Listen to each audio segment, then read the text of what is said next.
There's so many things to be thankful about. We are breathing, we are living, our hands are moving, so many things. एक recent research हुई थी Harvard university में, जो कि शुरू हुई थी 1938 में. It was done on over 700 people. उसका पर्पस ये था to know what is that flourish us as people or as human beings.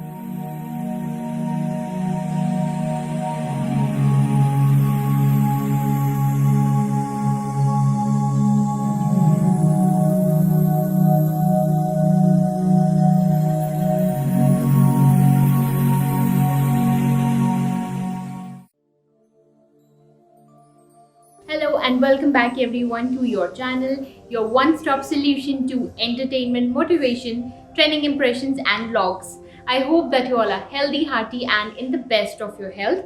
आज की वीडियो है बहुत ही खास. आज हम बात करने वाले हैं एक बहुत ही इम्पोर्टेंट टॉपिक पर, जिसके पीछे पूरी दुनिया भाग रही है. आज तक कोई भी पता नहीं कर पाए एक्चुअली में मिलती कहाँ है, कहाँ ये पाई जाती है और इसे लेना कैसे है. So, आप में से बहुत सारे लोगों के लिए it's going to be a life-changing video. So do not skip even a bit of it. And also there is an important message for all of you towards the end. So इस video को अंत तक ज़रूर देखना है और video पसंद आए तो hit the like button and do share happiness by sharing this video. एक recent research में millennials से पूछा गया that what are the most important goals of their life, or you can say what are the major goals of their life. And you know what? Surprisingly, the results were just not surprising. Over 80% of them said that they want to get rich, and over 50% of the same young adults said that they want to get famous. In short, हमारे दिमाग में ना एक impression दिया गया है कि अगर हमारे पास बहुत पैसा होगा and we'll be famous enough, then we will be having a very good happy life. यानी कि अगर हमारे पास सारी luxuries होंगी, सारी materialistic things होंगी, so we will be leading a very wonderful, happy, cheerful life. In short, happiness depends upon materialistic things. But on the contrary, science and technology ने research and development करके यानी कि R&D करके पिछले 50 सालों में इतनी डेवलपमेंट की है कि we could barely imagine. An average human being today have all the luxury, comfort and convenience that we could have barely imagined 50 years ago. But despite of all the comfort, are we really happy? जैसे कि हमारे दिमाग में impression है कि अगर हमारे पास सारी मटीरियलिस्टिक चीज़ें होंगी then we will be happy. The answer is a big no. The entire race जो हम सुबह से लेके शाम तक दौड़ते रहते हैं, running and hustling each second of our lives, is for what? Just to be happy. But have we taken out 5 minutes of our lives, stopped and asked ourselves very patiently, lovingly, am I really happy? क्या मैं खुश हूँ? What is the meaning of happiness for me? What is the meaning of life for me? चलो इसको अच्छे से समझते हैं through a story. एक राजा था और उसका एक मिनिस्टर था. दोनों एक बार एक फार्म में घूमने के लिए गए. वहाँ पे उन्होंने एक फार्मर को देखा. वो अपनी पूरी फैमिली के साथ वहाँ पर था. फार्मर की फैमिली में उसकी एक वाइफ थी, एक छोटा सा बेटा था. फार्मर अपनी फैमिली के साथ बहुत खुश था. आपस में वो लोग खिलखिला रहे थे, गाना गा रहे थे, खेल रहे थे, बहुत खुश रहे थे. खुशी चहक रही थी उनके फेस से. एक अलग ही नोट था पूरी की पूरी फैमिली में. एंड राजा शॉक था कि ऐसे कैसे पॉसिबल है. राजा कहता है कि मेरे पास महल है, सारी की सारी लग्जरीज हैं, सारी सुख सुविधाएं हैं जो कहीं दूर से दूर तक भी इस फार्मर के पास नहीं है. सो ये इतना खुश कैसे हो सकता है. सो द मिनिस्टर सेड कि ये पूरी की पूरी फैमिली 99 क्लब में नहीं आती. सो राजा पूछता है कि 99 क्लब क्या है ये. सो मिनिस्टर कहता है कि मैं आपको बताऊंगा कि 99 क्लब क्या है, पर उससे पहले आपको मुझे 99 गोल्ड कॉइन्स देने होंगे. सो राजा वो पूरा पूरा बैग जिसमें 99 गोल्ड कॉइन्स होते हैं वो मिनिस्टर को दे देता है. मिनिस्टर कहता है कि मैं आपको आज नहीं बल्कि 6 महीने के बाद बताऊंगा कि 99 क्लब क्या होता है, 99% क्लब क्या होता है. मिनिस्टर क्या करता है कि जाकर वो बैग जिसमें 99 गोल्ड कॉइन्स होते हैं वो फार्मर के घर के बाहर रख देता है. वो पूरी जो पोटली होती है. फार्मर सुबह उठता है, दरवाजे पर जाता है, देखता है कि एक पोटली सी पड़ी हुई है. वो पोटली उठाकर अंदर लेकर आता है, उसको तसल्ली से खोलता है और देख के एकदम शॉक हो जाता है. सरप्राइज भी हो जाता है और शॉक भी हो जाता है. सरप्राइज इसलिए हो जाता है क्योंकि उसने ज़िंदगी में कभी आज तक एक गोल्ड कॉइन भी नहीं देखा होता, लेकिन उसके सामने इतने सारे गोल्ड कॉइन्स होते हैं. तो खुशी के मारे वो पोटली पकड़ता है और उसे सारे के सारे सब पोटली को लेकर सब कुछ खोल के ज़मीन पर रख देता है और काउंट करना शुरू करता है। जब वो काउंट करता है तो वो देखता है अरे ये तो 99 गोल्ड कॉइन्स है। तो कहता है कि ऐसे कैसे हो सकता है, मे बी शायद मैं बहुत ज़्यादा खुश हूँ, बहुत ज़्यादा एक्साइटेड हूँ, इसलिए मैं गलत काउंट कर रहा हूँ, मैं दोबारा से काउंट करता हूँ। तो दोबारा से काउंट करता है, दोबारा से काउंट करने पर फिर 99 काउंट्स आते हैं। तो सोचते हैं कि शायद मैं गलत काउंट करता हूँ, एक काम करता हूँ कि मैं अपनी वाइफ से बोलता हूँ काउंट करने के लिए। उसकी वाइफ काउंट करती है, फिर से 99 गोल्ड कॉइन आते हैं। वो कहता है कि तुम भी गलत काउंट कर रही हो। वो अपने बेटे से काउंट करने के लिए कहता है, बेटा काउंट करता है, फिर से 99 नंबर ही आता है। तो सोचता है कि कौन सा बेवकूफ़ इंसान है जिसने गोल्ड कॉइन्स दिए भी लेकिन राउंड ऑफ करके नहीं दी। ऐसा कौन करता है? या तो 101 गोल्ड कॉइन देने चाहिए थे या फिर 100 गोल्ड कॉइन देने चाहिए थे, 99 कौन देता है? उस एक गोल्ड कॉइन को पूरा करने के लिए, यानी कि गोल्ड कॉइन को 100 करने के लिए दिन रात मेहनत करनी शुरू कर देता है ताकि वो राउंड ऑफ करके उसे 100 कर सके। उसकी वाइफ सोचती है कि मेरा पति इतना समझदार क्यों है, घर में 99 गोल्ड कॉइन्स पड़े हुए हैं लेकिन कुछ भी उसमें से खर्च नहीं करता। तो 2 गोल्ड कॉइन्स उठाती है और उसे शॉपिंग करने के लिए चली जाती है। लेकिन जो फार्मर होता है वह रोज के रोज वापस आता है जब काम से, तो रोज के रोज वो बिछाता है ज़मीन पर, रोज के रोज काउंट करता है गोल्ड कॉइन्स को, जस्ट कि आउट ऑफ सेक कि कहीं किसी दिन 100 हो जाए। लेकिन जब वो उस दिन आता है वापस दोबारा से काउंट करता है तो देखते हैं कि अरे 99 की वजह 97 गोल्ड कॉइन्स हो जाते हैं। तो बहुत ज़्यादा चिल्लाता है, परेशान होता है, कहते हैं कि इतने कम कैसे हो गए। तो उसकी वाइफ कहती है कि मैं आपकी तरह समझदार नहीं हूँ ना, इसलिए मैंने सोचा कि मैं क्यों ना 2 गोल्ड कॉइन्स खर्च कर लूँ, इतने सारे गोल्ड कॉइन्स घर में पड़े हैं, मैं रख के क्या करूँगी, थॉट कि मैं इन्वेस्ट कर दूँ। तो फार्मर कहता है कि मैं अपने दिन रात लगा रहा हूँ, अपनी जी जान लगा रहा हूँ, अपना खून पसीना बहा रहा हूँ उस एक गोल्ड कॉइन को पूरा करने के लिए, और तुमने इसे खर्च कर दिया। इतने में बेटा आता है, बेटा कहता है कि मैंने भी 2 गोल्ड कॉइन खर्च कर दिए और अब 99 से 97 से 95 गोल्ड कॉइन्स बचते हैं। 6 महीने इस दौरान पूरे हो जाते हैं। फिर से राजा अपने मिनिस्टर के साथ वहीं से गुजर रहा होता है। वो देखता है कि फैमिली बहुत ज़्यादा दुखी होती है, बिल्कुल भी आपस में उनके बीच में प्यार नहीं रह गया होता, आपस में लड़ रहे होते हैं, झगड़ रहे होते हैं, बहुत तेज से आवाज़ें आ रही होती हैं, कोई भी गाना नहीं गा रहा होता, कोई भी आपस में खेल नहीं रहा होता, बेसिकली कोई आपस में उनके बीच में प्यार नहीं रह जाता। तो राजा पूछता है मिनिस्टर से कि ऐसा कैसे हो सकता है, सिर्फ 6 महीने में इतना कैसे कोई फैमिली बदल सकती है।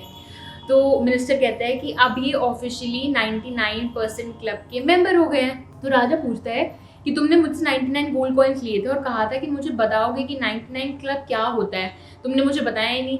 तो मिनिस्टर कहता है 99 club is the club of those people जिनके पास 99 गोल्ड कॉइन्स तो हैं, लेकिन वो हमेशा उस एक गोल्ड कॉइन के पीछे भागते रहते हैं जो उनके पास नहीं है। 100 करके क्या फ़ायदा अगर 99 का प्रॉपर्ली अच्छे से यूटिलाइजेशन किया ही नहीं। जो हमारे पास है उसकी कदर नहीं करते, उसके लिए कोई ग्रैटिट्यूड शो नहीं करते, और जो हमारे पास नहीं है उसके लिए रोते रहते हैं। We need to understand this कि लाइफ कोई डेस्टिनेशन नहीं है, हम जो कुछ भी कर रहे हैं उसकी कोई सीमित मंजिल नहीं है। It is an ongoing process, it is a continuous journey. अगर हम लोग ये सोचेंगे कि हम मंजिल तक पहुँच कर फिर खुश होंगे तो कभी खुश हो ही नहीं पाएंगे। एक बहुत ही रिलेटेबल एग्जांपल लेते हैं। हम सभी को घूमना बहुत ज़्यादा पसंद है, कोई शिमला जाना चाहता है, कोई कश्मीर जाना चाहता है, कोई डाउन साउथ जाना चाहता है, कहीं फॉरेन जाना चाहता है। एक एग्जांपल के लिए, फॉर एग्जांपल आप कश्मीर जाना चाहते हो, वादियों को देखना चाहते हो, ग्रीनरी इंजॉय करना चाहते हो। जब आप घर से निकलते हो, जब अपनी जर्नी शुरू करते हो, तभी से आप एकदम हैप्पी चिरपी मूड में होते हो। आप खाना वाना पैक करते हो, छोटे छोटे जंक्शंस पे रुकते हो, पूरी की पूरी जर्नी को वहाँ तक पहुँचने तक एंजॉय करते हो। अब ऐसे तो नहीं करते हो ना कि नहीं मैं एकदम ऐसे स्क्रिप्ट मूव में रहूँगा और वहाँ पर कश्मीर पहुँच के फिर मैं अच्छे से एंजॉय करूँगा, और पूरी जर्नी में बी वेरी सैड डिप्रेस्ड कि क्या है ये, आई बी क्रिबिंग कि ये गाड़ी क्यों ली, वो चाय क्यों थी, वो ऐसे क्यों था, वो ऐसा क्यों था। अब सोचो अगर ऐसा करोगे तो कितना बेकार होगी पूरी जर्नी, और वहाँ जाके भी आप एंजॉय नहीं कर पाओगे। तो जो आपकी कश्मीर तक की जर्नी है वो छोटी जर्नी है, लाइफ आपकी उससे थोड़ी सी बड़ी जर्नी है, पर है चीज़ें सिमिलर ही। तो जब आप जैसे एक छोटे छोटे मूवमेंट्स को उस पूरी जर्नी में एंजॉय करते हो, कहीं नुक्कड़ पे रुकना, चाय पीना, छोटी छोटी चीज़ें करना, बाहर निकल के घूमना, वो छोटे छोटे मूवमेंट्स को आप कैप्चर करते हुए पूरी जर्नी एंजॉय करते हो, वैसे ही लाइफ एक जर्नी है। और जो भी हमारे गोल्स हैं, किसी के फिट होना, किसी का घर लेना, किसी का कार लेना, कुछ भी हो सकता है, किसी का कुछ बनना, ये सारी जर्नीज हैं। गोल्स आपके सारे जर्नीज हैं जो आप अपने अपने तरीके से खुश रहकर पूरा कर सकते हो। मुद्दे की बात ऐसी है कि happiness is in our own hands, we create it, we live it and most importantly we can gift it to, that too free of cost. एक ऐसा गिफ्ट जो है तो बहुत ही इंडिस्पेंसिबल, जिसका कोई मोल नहीं लगा सकता, लेकिन जिसके पास हो तो वो भर भर के फ्री में बांट भी सकता है। इतनी खासियत है खुशी की। तो बेसिकली हमें इससे पता क्या चलता है कि हैप्पीनेस किसी भी चीज़ पर, किसी इंसान पर या किसी सिचुएशन पर लाई नहीं करती है। It lies within us. We have the power to create it. What we need to do is to practice to be happy in all the situations. The key word here is practice. और जिस दिन जो भी इंसान वैसा करना शुरू कर देगा, that person is going to be the richest person on this planet. एक recent research हुई थी हार्वर्ड यूनिवर्सिटी में, जो कि शुरू हुई थी 1938 में. It was done on over 700 people. उसका पर्पस ये था to know what is that flourish us as people or as human being in this lifetime. ऐसा क्या है जो हमें सक्सेसफुल, एक्चुअल सही मायने में सक्सेसफुल बनाता है, हैप्पी करता है as human being, as people. So for completing that research, the researchers followed those 700 people over the decades. हर 2 साल में वो लोगों को टैप करते थे, उनसे फ़ोन करके पूछते थे कि आप कैसे हो, आपके घर वाले सब कैसे हैं, how is the life for them. And also they used to talk to their spouses, they used to record their conversations. In 2012, finally the results came out, and the researchers found out that happiness does not depend upon wealth, it does not depend upon fame, it does not depend upon working hard. Actually, happiness depends upon having a good and healthy relationship. Now, when we talk about relationship, so इससे मतलब नहीं है कि हमारे दोस्त कितने हैं, कितने number of friends we are having, और are we in a committed relationship और not. It's about having a quality of relationship. कोई हो आपके पास जिससे आप अपने दिल की बात तसल्ली से शेयर कर सको, जो आपकी बात को एम्पैथेटिकली सुने, समझे, और अगर कोई सोल्यूशन दे सकता है तो सुने, अदरवाइज सुनना ही सफिशिएंट है. सो relationship is about that, having a quality of relationship. In today's age, we talk a lot about physical health, yoga, exercising, gymming. We talk like anything else. But what about the diet for our mind? What about the psychological health? And more importantly, what about the diet for our true self? That is our spiritual health. Our psychological health is much, much more important than our physical health, and our spiritual health is much more important than any of them. In fact, a recent study says that if a person is spiritually healthy, is doing spiritually absolutely fine, it is a default setting that the person would be physically and psychologically healthy. यानी कि एक काम से सारे काम खत्म. So in order to be truly healthy and happy in totality, one needs to focus on all the spheres, be it spiritual health, be it physical health and the psychological health. Physically healthy रहने के लिए आपको अच्छी diet लेने की ज़रूरत है, exercise करने की ज़रूरत है. वैसे ही साइकोलॉजिकली हेल्दी रहने के लिए एक अच्छी डाइट देने की ज़रूरत है अपने माइंड को, यानी कि selective thoughts, not just good thoughts but selective thoughts. इतनी इन्फॉर्मेशन है आजकल के टाइम में, we need to be very selective कि हमें किस चीज़ की ज़रूरत है, so that we do not bombard ourselves with a lot of things and ultimately we will be very frustrated कि क्या हो रहा है. So we need to be very selective about our information. Secondly, we need to have positive thoughts, and more than that, we need to have positive actions. And for a spiritual health, we need to practice meditation and gratitude. Now, gratitude is the biggest secret of happiness lies in gratitude. Expressing gratitude for everything in our lives, being very very thankful for whatever we have, and believing in the fact कि जो भी हमारे पास है वो सबसे बेहतरीन है, उससे बेस्ट कुछ भी नहीं हो सकता है. And most importantly, living in the present moment. In one of the recent studies, psychologists have scientifically proven that one of the greatest contributing factors in our life which lead us to an overall happiness is how much gratitude we show. उन्होंने क्या किया कि कुछ set of people को बुलाया, उन्हें बोला कि आप आराम से बैठिए, अपनी आंखें बहुत जेंटली बंद कीजिए और उस इंसान के बारे में सोचिए जो आपकी ज़िंदगी में सबसे ज़्यादा इन्फ्लुएंशियल है. And by influential they meant ऐसे लोग जिन्होंने उनकी ज़िंदगी में कुछ बहुत ही महत्वपूर्ण किया हो. Their existence means a lot to them. और उन्हें सिर्फ सोचना ही नहीं था, उनके बारे में लिखना था, और ये भी लिखना था कि वो लोग ही क्यों बहुत ज़्यादा इम्पोर्टेंट है उनकी लाइफ में. Everybody thought कि एक्सपेरिमेंट यहीं पर ख़त्म हो जाएगा, they'll just submit it and it'll be done. But no, there was a twist. They were then made to call that person and express whatever they had written in person. So, जब results आए तो देखा गया कि जिन्होंने सिर्फ लिखा था और किसी रीजन से वो verbally express नहीं कर पाए अपना gratitude, there was a jump in the happiness quotient to around 4% in those people, which was good enough.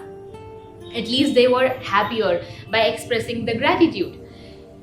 But people who expressed it, जिन्होंने verbally बात करी, सामने से express किया कि वो उनकी लाइफ में क्यों बहुत important है, they are thankful to them, it was seen that there was a jump in happiness from 4 to 19%. It was tremendous, it was mind-blowing. So you see, we have so many things in our life. We have good families, जहाँ भी हम रह रहे हैं, जिस भी तरीके से रह रहे हैं, at least we have people around us जो हमारे अपने हैं. We can express our gratitude to them, जिन लोगों के साथ हम काम करते हैं. There's so many things to be thankful about. We are breathing, we are living, our hands are moving, so many things.